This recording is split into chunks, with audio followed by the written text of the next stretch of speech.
Bonjour, juste après les régates 1 et 2 de cette 34e Coupe de l'América en baie de San Francisco entre Kiwi et Américains.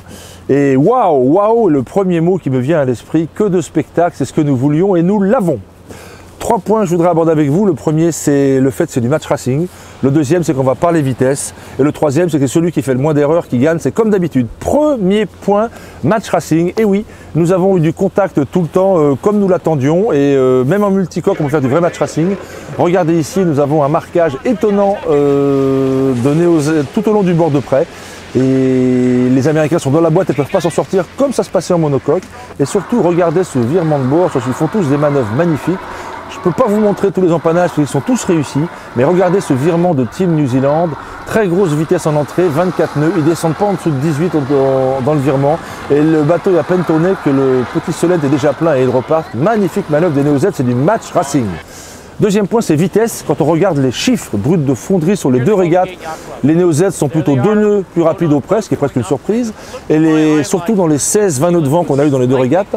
Et ils sont 1 nœud plus rapide au portant, mais c'est surtout le compromis qui est différent. Les Américains sont plus haut au près, moins vite, ils font moins de virements. Les Américains sont plus bas, moins vite au portant, ils font moins d'empannage. Et les deux skippers le disent eux-mêmes, les vitesses sont très proches. Surtout que nous étions sur ces deux régates, plutôt 16-20 nœuds, ce qui était plus que prévu. Et c'est un temps dans lequel les deux bateaux doivent être très similaires, ce qui est le cas.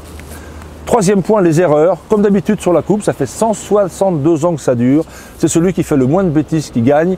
Si on fait les comptes des bêtises, regardez le départ de la première régate.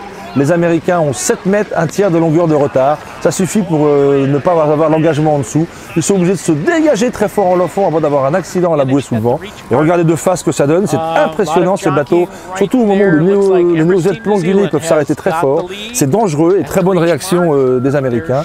Deuxième erreur des Américains, c'est de se faire pousser sur la gauche du plan d'eau en haut, alors que c'était moins bon. Et là, ils se font avoir par les Neo Z. Et ça fait donc 2 erreurs. Et sur cette première manche, une seule erreur des Neo Z. Regardez à l'enrouer la bouée sous le vent. Ils sont à droite de votre écran. Les Neo Z viennent de planter fort et sont arrêtés, ce qui donne l'opportunité aux Américains de se glisser dessous, de les pousser, de les faire lever. Une erreur des Neo Z, 2 erreurs à 1, c'est au-delà de 20 secondes l'erreur. Nous sommes à 25 secondes de victoire pour les Neo Z.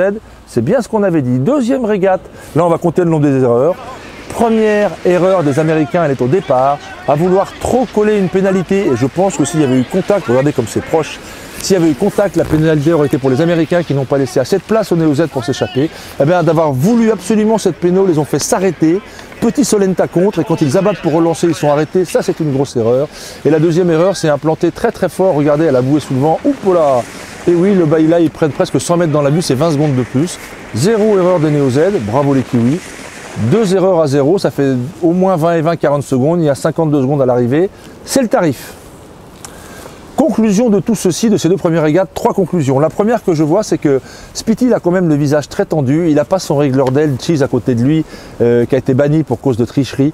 Et je pense que d'être mené 2-0, ça va lui enlever cette pression qui le coince et qui va se décoincer, que ça va être de plus en plus libre et fort de naviguer pour lui à la barre et que ça va être encore plus proche les régates. Plus proche les régates, ça veut dire que la bouée de reaching, ça va être encore plus dangereux. Je vais donc regarder les régates avec mon casque sur la tête. Ça va être quelque chose les prochains départs.